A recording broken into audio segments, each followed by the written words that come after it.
Welcome to Rays of Hope, Masikhanye, your favorite show that separates light from darkness and also provides us with guidance of how to deal with daily challenges and problems.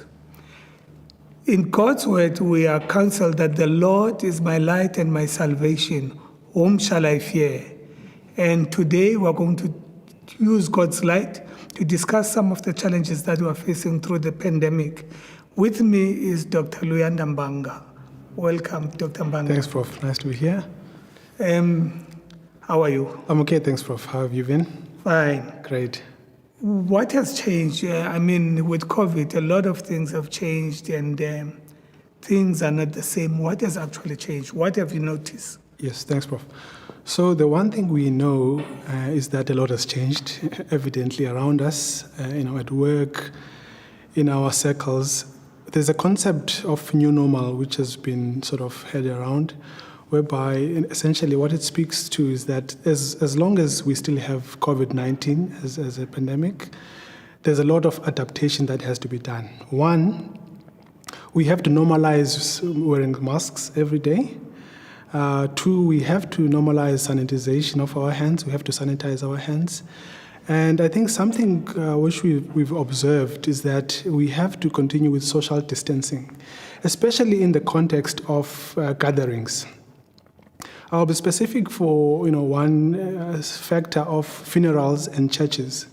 We've seen that there's a lot of cases that emanated from either gatherings such as funerals and parties, essentially because we didn't heed to the call of social distancing. So previously, as we know, where there was bereavement around families and homes, we would visit as a church and have gatherings and prayers.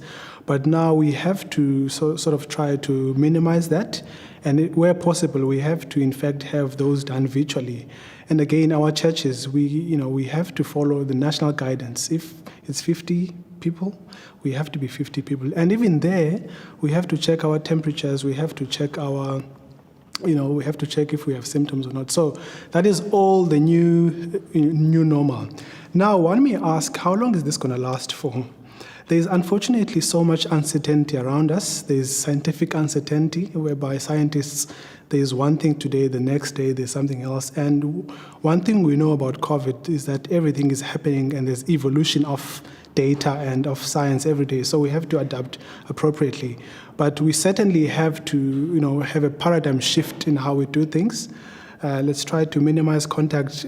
People may argue, they want to hug their loved ones. That's what I wanted to say. Yes, they want to. When can I hug? Absolutely. We are social beings. Some people want to hug and touch each other, but I think for now, let us try to minimize that, because we've seen and evidence has shown us that the more contact we have with each other, the more we see these cases. So that's the new normal we speak of. Especially now that the government has announced new relaxation of regulations. Yes. I think we need to be very vigilant. Yes. Otherwise, if we're not vigilant, we can go back and have probably a third wave. Absolutely.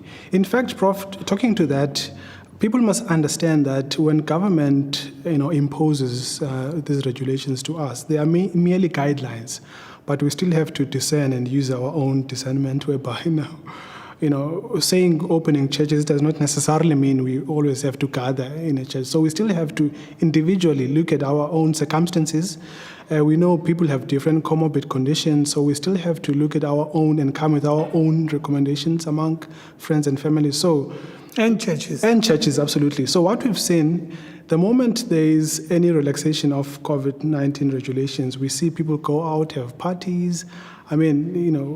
Just after one day of opening alcohol, there were accidents reported. The ECs, the emergency centers, were full again. So we always have to know that in as much as government is trying to protect us, but the key person that can play a huge role in protecting us is, in fact, yourself. So we have to protect yourself. So in other words, it's very important for us to understand the new normal. Yes. We can roughly say the reason why people are doing all these things and they are living as if COVID-19 is all gone. It is because they fail to understand that we have to have a new normal now. Yes, Prof. We have to have a new way of doing things and change. Yes. Otherwise, we'll go back to where we were, and we don't want that. Yes. One, again, we have to always learn from history. The Spanish flu was affecting the countries and the world in three waves. There was the first wave, and the second wave was even worse than the first, and then there was a third wave. So we are likely to also have a third wave. Again, it depends on our complying with the regulations. So we always have to have good behavior. Okay. Now, most of the time we are highlighting COVID-19 as if there's nothing. Does new normal mean we don't have hypertension, we don't have cervical cancer, we don't have breast cancer? Does that mean what happens to those? Thanks, now? Prof. That's a very good question. So what we've seen now, end of 2020, beginning of 2021, there's a huge influx in the hospital of patients who had defaulted antihypertensives, some who have defaulted their antiepileptics. And when you ask them what happened, and they all cite one line: I was afraid of going to the hospital, or I was afraid of going to the clinic because of COVID-19. So what we are saying is that in as much as the focus is on the COVID-19 pandemic, but we still have diabetes, we still have high blood pressure, we still have HIV, and we still have epilepsy. And most importantly, we have to comply with our medication for all these chronic medications. I understand the fear to go to a healthcare facility. It's a fear that makes sense. However, what we are seeing now is a huge influx of patients who defaulted medication because of COVID-19. So we don't have to neglect our conditions in as much as it's COVID, but let's comply and go back to our medications. That is very important, and I want to stress, as the gynae-oncologist, Yes. I see you are stressing the medical conditions, but as a gynae-oncologist, I want to also stress, very importantly, breast cancer is still killing a lot of women. Cervical cancer, it's killing a lot of women, and most of the time we tend to just turn a blind eye to those conditions. And women are very important in our community, and we can't afford to lose them. We can't afford our mothers and sisters not to be looked after because they're only focusing on COVID-19. Yeah. So it's very important for people to go and have thorough checkups, Yes. and have screenings as well in terms of your breast cancer, Sure. cervical cancer, and all these other important conditions that Yes. people have. Yes, Prof. And how you've briefly mentioned that this new normal will affect the churches. Yes, Prof. Now, how will this new normal affect the homes? How will it affect the workplace, for instance? The workplace. How will it affect schools? Schools, yes. Because where most of the time we're focusing on the churches, and we leave the families, we leave schools, we leave our old age homes where some of our parents are looked after and kept. How does this new normal affect these other sectors of the community? Thanks, Prof. So the one thing we have seen is that there is this false sense of security, that if you are sitting around with your family members, they are probably not the people you may get this COVID-19 from. So essentially what we've seen is that people will refrain from all other things, but they will have family gatherings. So I'm coming back to your question: how will this change? And let us be mindful that this, changes entirely how we do things, starting from home, school, and church. So at home, back to your question, a home is composed of the nuclear family, my wife and my kids and myself, and then there's obviously brothers, sisters, the extended family. But at this point, we have to be strict about trying to maintain that nuclear family, meaning your wife and your children. Even there, you don't know what they were doing last night. So we have to impose the same sort of regulations that are set by the national guidance, and you have to be strict, in terms of as the family. You have to sanitize. If you're going out, you have to stick to the guidance. And what we've seen We've seen people having family gatherings, thinking my cousins will not have this, and then unfortunately people test positive after such. So the difficulty with what we are dealing with is that we have never had a situation like this, whereby suddenly you have to be away from your family members, you can't visit people, but we have to normalize. There's a concept that is cited every day in the social media, normalize this. So we have to normalize limiting contact. It's a very, it seems very selfish. It seems very, inhumane, but it's something we have to do up until we get guidance in terms of how we should carry ourselves. And secondly, at schools, the underlying message everywhere is that we should always minimize contact with one another, with your friends, with your teachers, especially with the elderly teachers who are more than 60.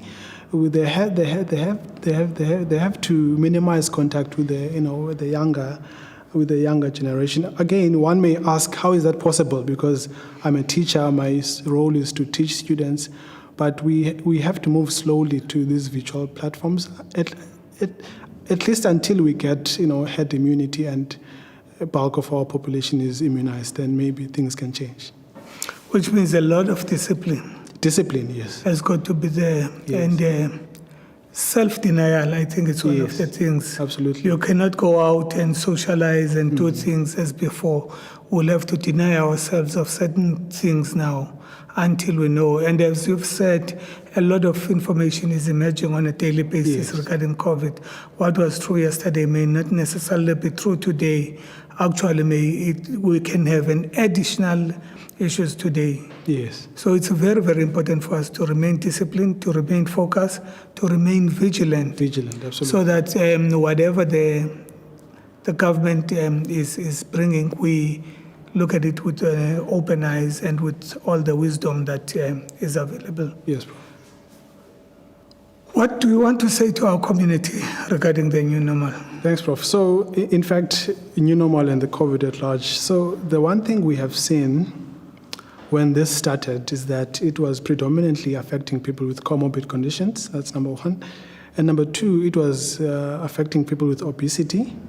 And thirdly, if you can trace exactly, how this started, there are postulations that it came through eating a pangolin in Wuhan. So the underlying message in that is health message, which is what is preached every day, that we should, number one, try to always have a better health. We must have try to avoid things we can avoid. And number two, we must always try to seek medical care as soon as we feel something wrong, especially for males. Males are known to have a very, very poor health-seeking behavior. So we should try to seek medical care, when it's needed. And thirdly, keeping healthy is actually one thing. Is the best way to invest in yourself. So try to keep healthy. Try to exercise, drink, water, air, just to try to keep healthy. And then importantly, one of my favorite topics whenever I get a chance to speak to people is compliance. It's one thing to have high blood pressure or cervical cancer and not to be compliant, and it's one thing to be compliant. So you have to be compliant. Take your medication as you are prescribed to, and try to have your follow-ups. And in as much as there's COVID-19, but try to go to your clinics regularly, especially for the chronic medications. And let's remember, coughing and shortness of breath were there before COVID. So there's still TB, which we must still look for. There's still PJP. So let's just try to live healthy and have a good health-seeking behavior. If you read Revelation chapter 14, you read of the three angels' message there. And that message is very important. It's powerful. It is the gospel. Yes. But coupled with that is the health message. Health message, absolutely. I always look at the three angels' message and I look at health. And I say the health message is the right arm of the gospel. Absolutely. Any gospel that does not enforce or go with the health message is likely not to be successful. It's very, very important. Yes, Prof. Must trust God in whatever we do, know, and we must know that health is a gift from God, and we have to look after our bodies. Absolutely. The Bible says our bodies are the temple of the living God. And if this body is a temple, then we need to look after that body. Your final parting note, Dr. Mbanga? So my parting note, Prof, is that let us stay safe, let us stay at home, and let us try to minimize contact with one another. And most importantly, if you have any, you don't feel okay, try to seek help as soon as possible. Nizvele Emakaya, you've heard exactly what Dr. Mbanga has been saying to us regarding the new normal. Dr. Mbanga, thanks a lot for coming and sharing your views and your knowledge with us. We are really blessed. We have been enriched. To my viewers at home, please don't run away. Sit right where you are. We are coming back right after the break.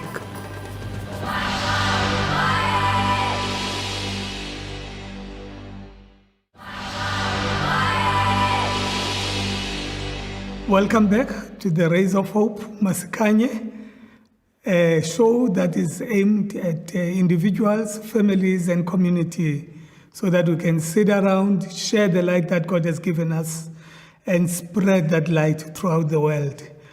With me, I've got Dr. Nhlabati, the psychiatrist. Welcome to the show, Dr. Nhlabati. Thank you, Prof. Thank you for having me. Thanks.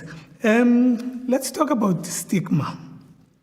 We know that with COVID and mental illnesses and many other illnesses for that matter, stigma is always attached.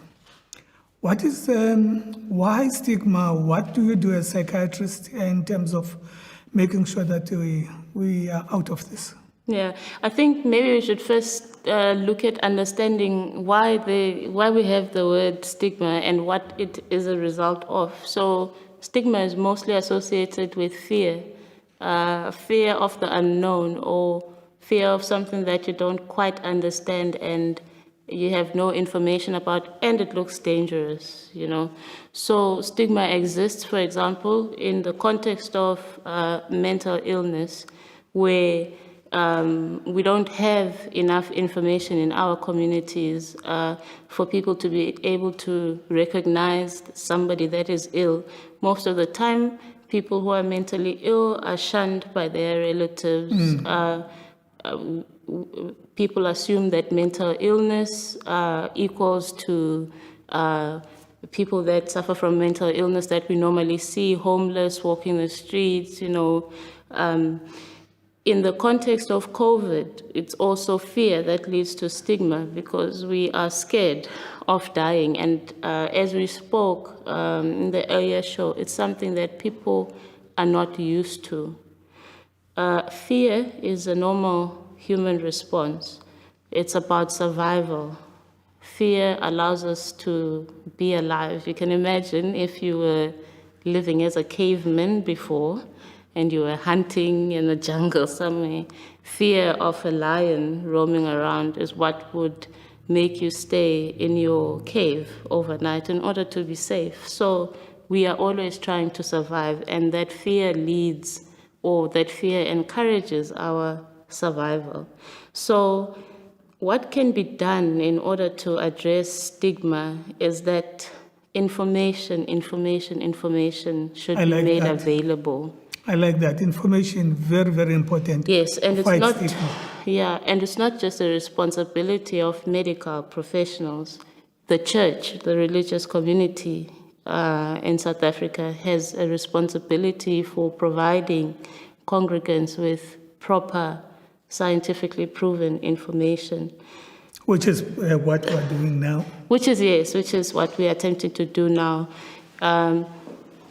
Also, COVID comes with a lot of deaths. So the ritual that happens after somebody's passing, it has been disturbed in terms of what is happening now and what would happen previously. I think the rules are you need to bury at 72 hours. Within 3 days. People, and also no night vigils. Yes, and we come from communities where a funeral is an event, where you probably bury your relative a week to 2 weeks later whilst you're waiting for the uncles to come, for the relatives to come, trying to gather money, in order to facilitate this funeral. And part of those rituals help us get through the ritual of grief after the passing of a loved one.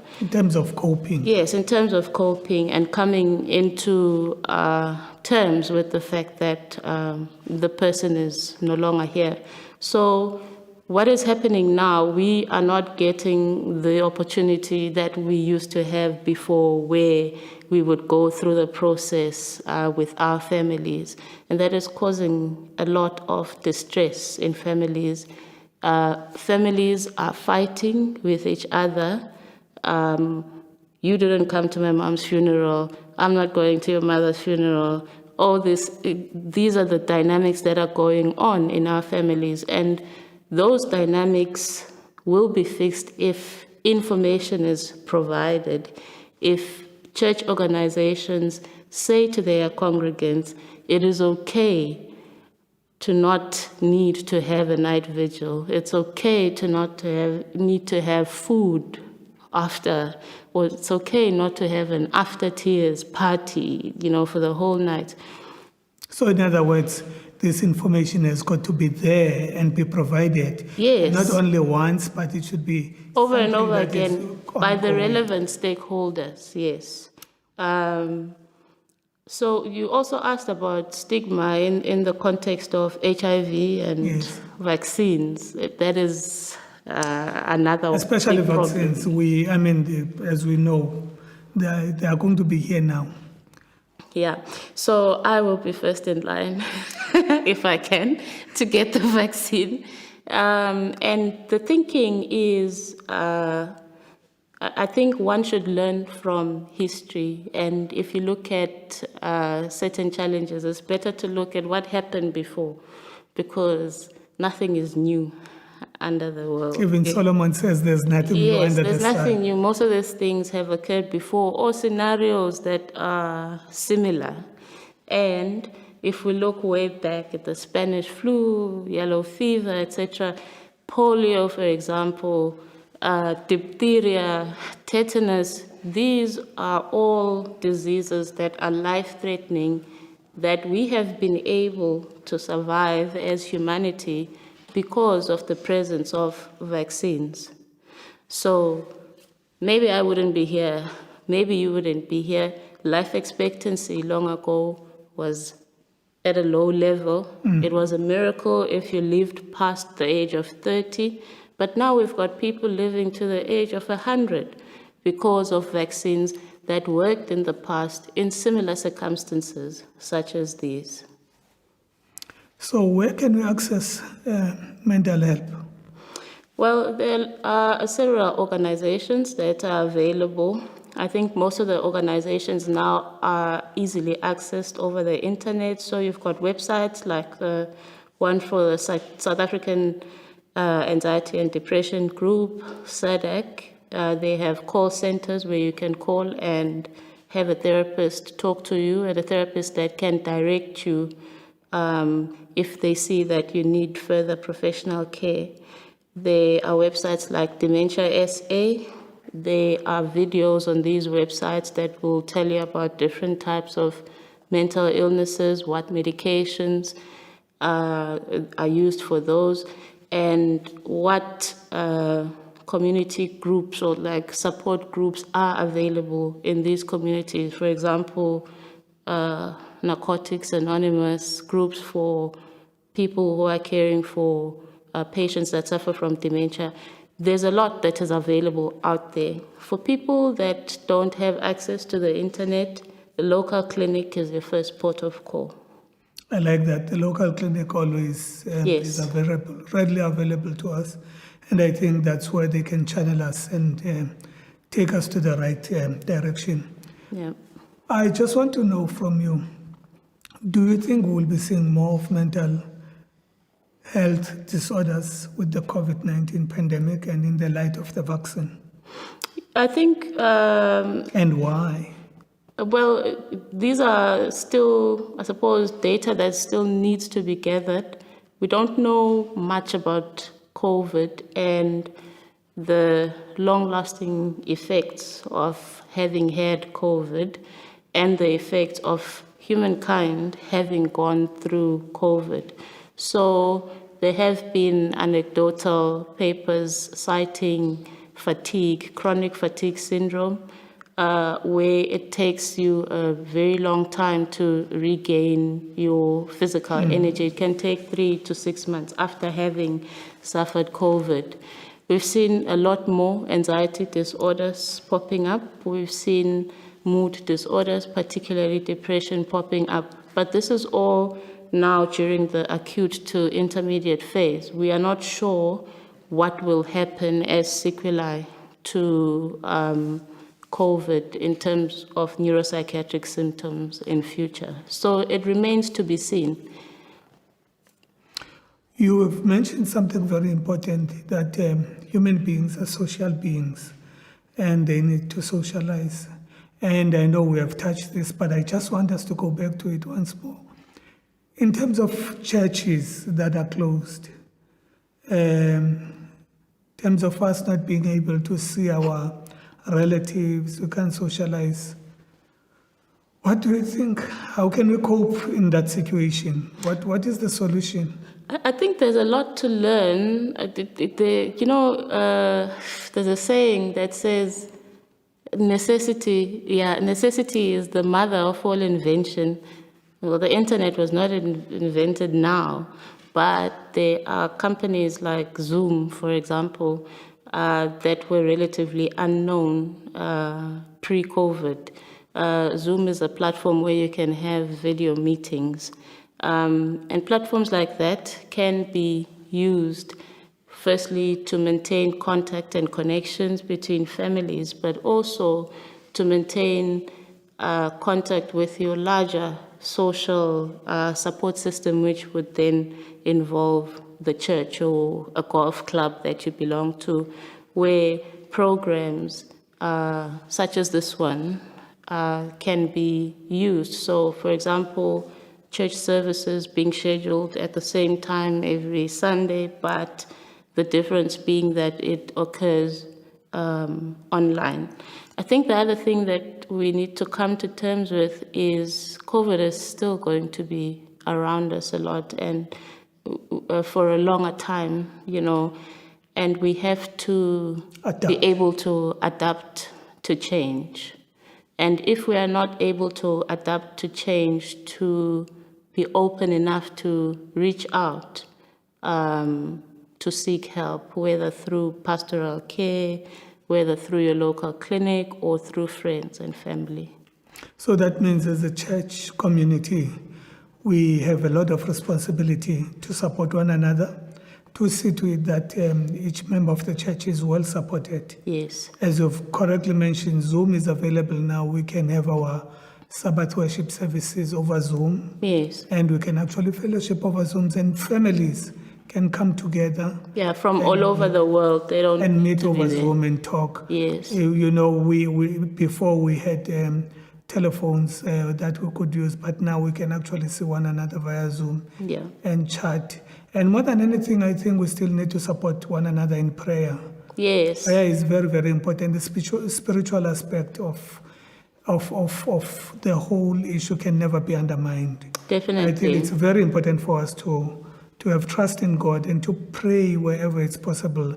That will also bring a balanced lifestyle, because, as we say, sickness is not the absence of disease, is not the absence of sickness, but we have to be physically, mentally, and spiritually well balanced for us to be good Christians. And not to lose hope and to, rely on whatever higher power you subscribe to find meaning and to find hope, to go forward for the future. And obviously for us is trust in God. Definitely. We believe in God, we trust God, and we know that with God everything is possible. And even if things don't go the way that we want, but the fact that we know that God is there to sustain us. Doing a subspecialty in neuropsychiatry, and we are looking at the elderly. Yes. Just take me through the effects of COVID on elderly. You've mentioned earlier on that the elderly are always kept aside, they are protected, no visitors allowed. Do you want to take me through that and the psychiatry? I don't know if you should ask that question because I can talk the whole day about old people. But we'll talk about the elderly, I suppose, in the context of COVID. So I work both in private and in government sector, and we've had an increase in the number of elderly that are coming into the hospital. The increase into the tertiary institutions is because that was the population that we were trying to protect the most. So if an elderly person who had a psychiatric problem came into a casualty, they would try and get that older person out of casualty quite quickly in order to try and limit their exposure to COVID. So we got to a situation where we can't really say no. As long as you're elderly and you have a psychiatric illness, we're going to take you. But what that did was that because there was restricted access also into our institutions, they would come in and you'd find that the elderly have to sit for months, without having a single visitor, sit for months without having a phone call. Sure. Elderly are an at-risk group in the first place because it's not every elderly person that has social support or they have a family around them. So there are things that we tried to do to help them out. We've had to find an iPad, a tablet, in order for families to be able to use these platforms like Zoom, Microsoft Teams, in order to communicate with the elderly. The other thing that we are not always aware of in the elderly is the elderly tend to start behaving in an abnormal manner at some point during their older years. And most of the time, we are not awake to the fact that this might be a mental illness. We often dismiss the elderly as being difficult. The elderly can do whatever they want to do and they get away with it. And we say it's just because they are old. In the rural areas, we've had episodes where the elderly are accused of witchcraft because maybe they were psychotic and they were undressing or walking around at night. And we've had elderly being abused, their homes burnt because of stigma, because people don't really understand what is going on. So during a time of COVID, one wonders what is going on because communication and access to resources is still very much compromised. It's important for us to care for our elderly because it's been shown that the global population, thanks to vaccines, is aging. We are growing older, so there's many more older people that are around now because the mortality rates that were there before have actually dropped. So we will find more people in our hospitals who suffer from cognitive deficits, who suffer from functional decline, who will need our help going forward. So if it was a tip that I can give to government and just the public, it would be to invest in mental health care in the country and, to encourage universal access. It shouldn't be about having money or not having money. It should be one of those basic needs that are met for every individual. I think that tip applies to us as in the Christian community as well, because the Bible says, honor your mother and father so that their days may be longer. It means that we really have a responsibility to look after our parents. Definitely. In spite of COVID and in and outside of COVID, as a church community, as a Christian community, we have a responsibility towards to take care of our elderly. elderlies. Yeah. Thank you, Dr. Tlabati, for coming to our show and giving us the pearls of wisdom. We wish you all the best for the future. To our viewers at home, please don't go away. After the break, we'll be having another guest. Thank you.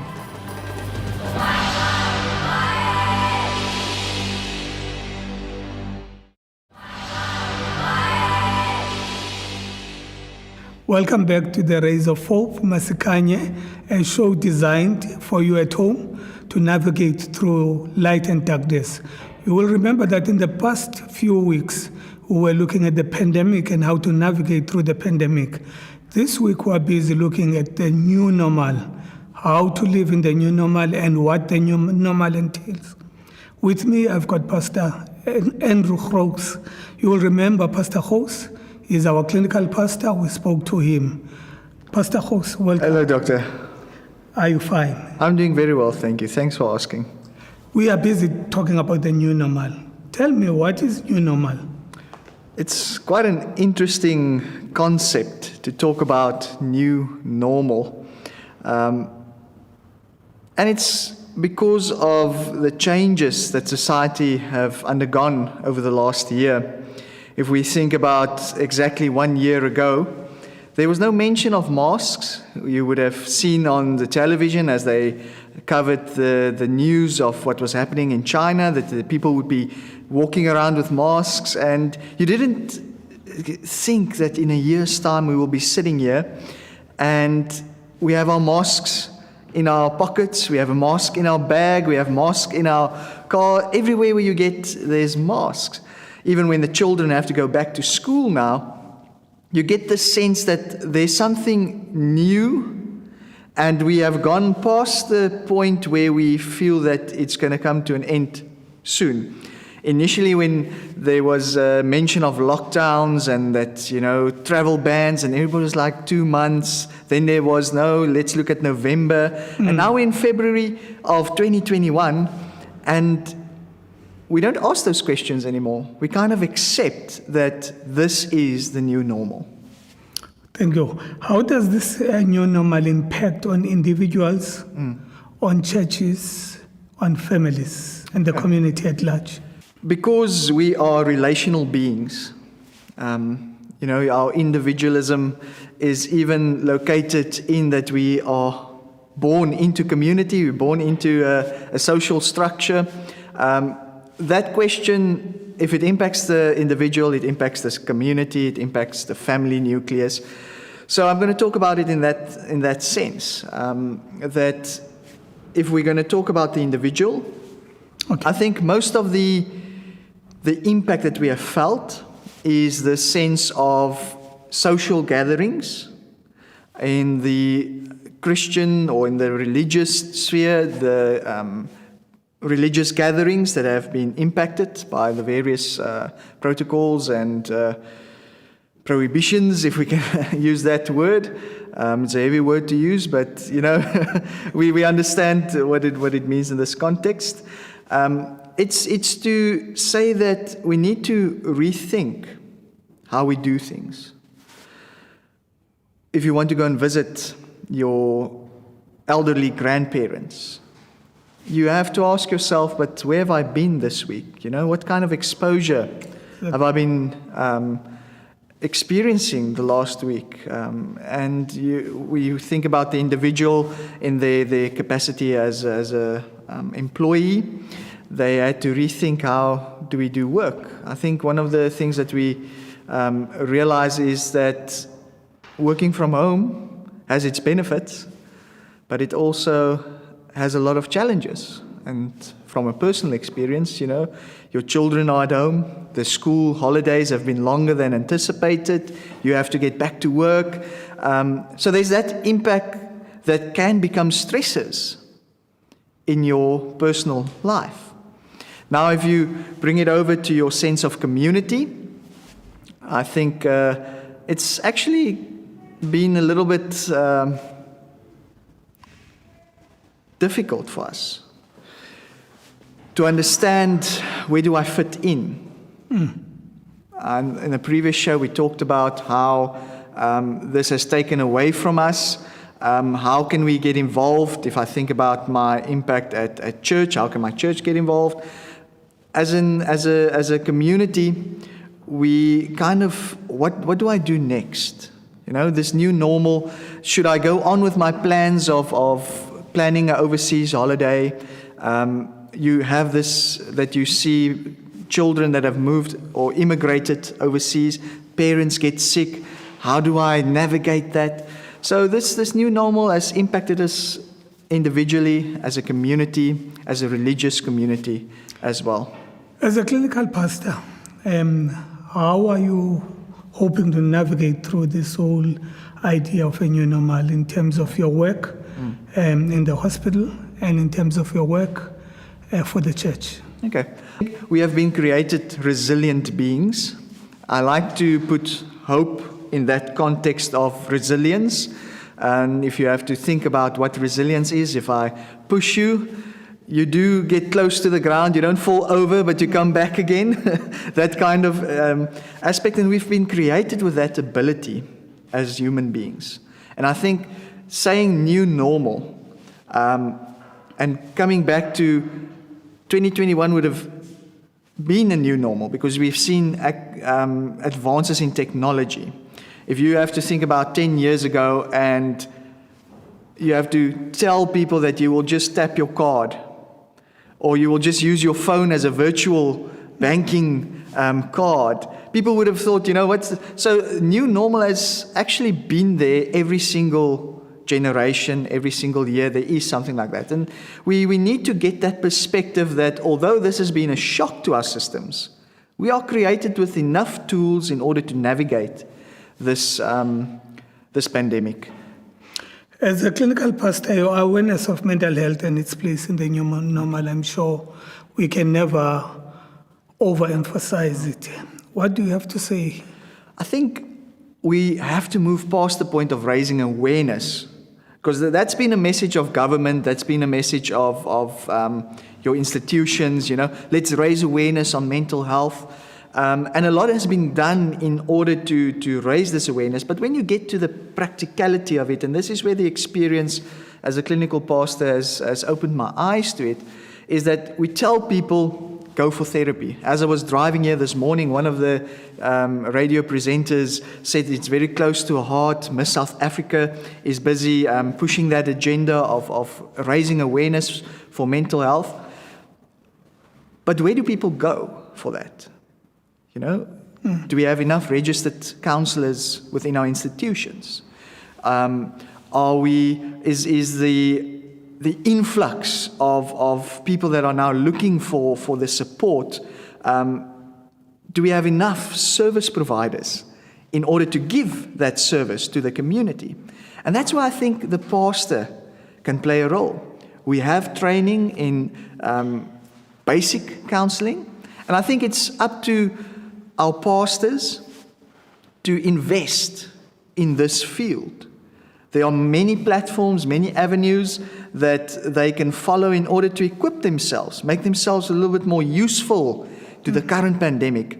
Not just on the pulpit or somewhere else, but there is this great need for people to become healthy. And especially within, your mental capacity. And for us as pastors, we can equip ourselves. And even, your social workers, your counselors, to sharpen your skills. Ask yourselves again, why am I in this service profession? And I think that is how we can fill this gap between raising awareness and the practicality of actually getting somebody that can help them. I like your point of emphasis that the new normal comes with its own challenges. And with those challenges, one has got to work hard and be resilient. I like that idea, and I like the point that you are bringing forth, that we are also, as human beings, we have the spiritual aspect, the mental aspect, and the physical aspect. And as a pastor, one has to look at all those aspects and make sure that the individual member or the congregant is fed in all those aspects and is well catered and well cared for. What are some of the lessons that you think we can learn from the rays of hope within this renewal of nature? Yeah, and that the renewal of nature is something that blew my mind as the lockdowns kicked in all over the world. You had dolphins returning to the streets of Venice, You had kind of nature taking a breath. And we're part of creation. So there was the sense of breathing again those first couple of weeks for a lot of people. But then reality kicks in again, we need to put food on the table. The social grants are not enough to keep, the special grants that were granted were not enough to keep the households running. But I think in that moment it was kind of revealing something to us. Have we lost the ability to rest? I think as Seventh-day Adventists, we have the privilege of knowing the Sabbath and the kind of rest that it brings. And this lockdown period has actually emphasized the fact that humanity needs rest. As nature recuperated, as we need that. And I want to bring it to that concept of that crisis actually gives us an opportunity to learn. Crisis gives us an opportunity to learn. And I would like to use a medical example. You need to guide me here if I'm straying, because it's not my field, as I've said previously. But you have a malignous tumor that is covered within your body, but it's diagnosed. We know that our society is ill. Let's equate those two. Then you have the surgeon, the specialist, having to use a scalpel. Yes. To open up. And that same scalpel that reveals the malignant tumor is the one that cuts it out. I don't know how the new technology, maybe burning it out and that type of thing, but that same scalpel that reveals the malignant tumor is also the one that you can use in order to remove and thus save that life. Now, all of that, sometimes you need to remove a bit of scar tissue, or there's some pain that's involved in that process. Definitely. Now, I would like to think that COVID has been a scalpel that has revealed the malignant tumors within our society. We have seen how our ERs, when the lockdown and the alcohol restrictions, how they have a breather.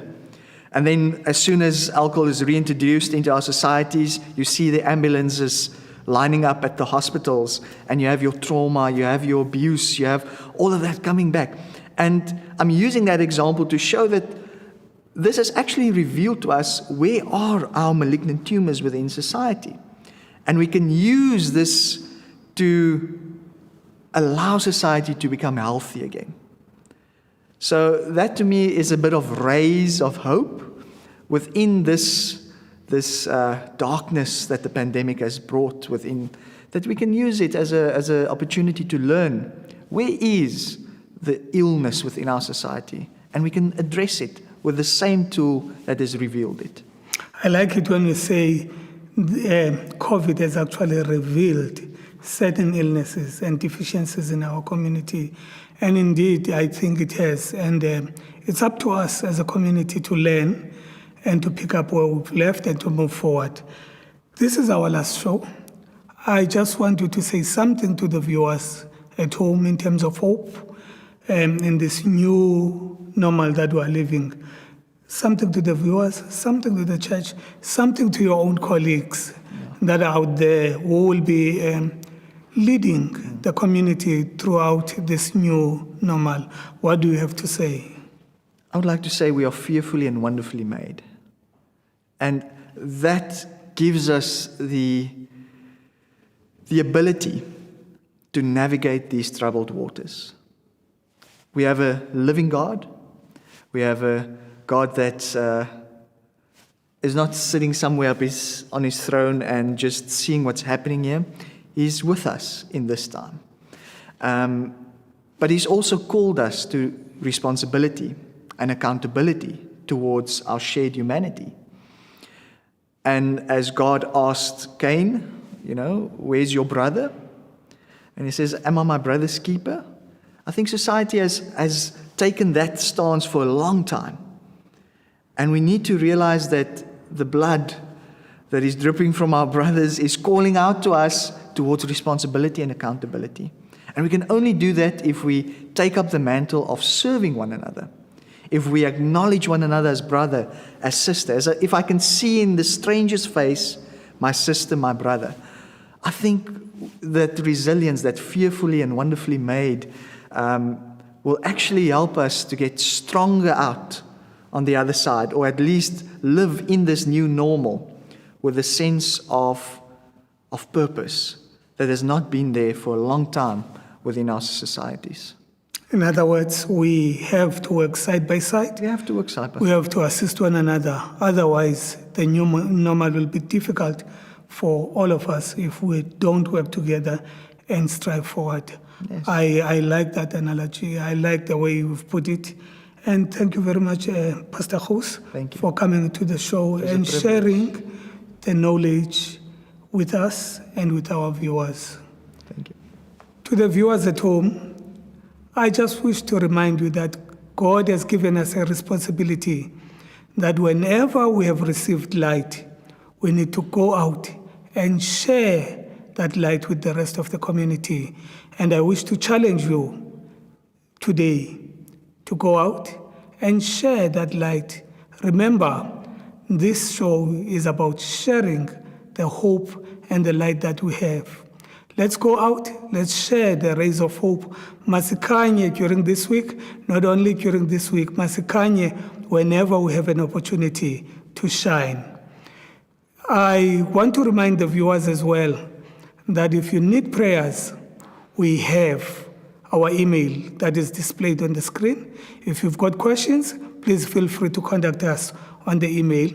You can also phone us on the number that is available on the screen, and we are ready to help you with whatever questions and with whatever problems that we have. We need to go out there in Masikhanye all the time. In Psalms 119, verse 105, says, "Thy word is the lamp unto my feet and a light unto my path." Let us go out and shine, Masikhanye, and send those rays of hope. The Lord bless you. The Lord keep you. The Lord makes his face to shine upon you till we meet next time. God bless.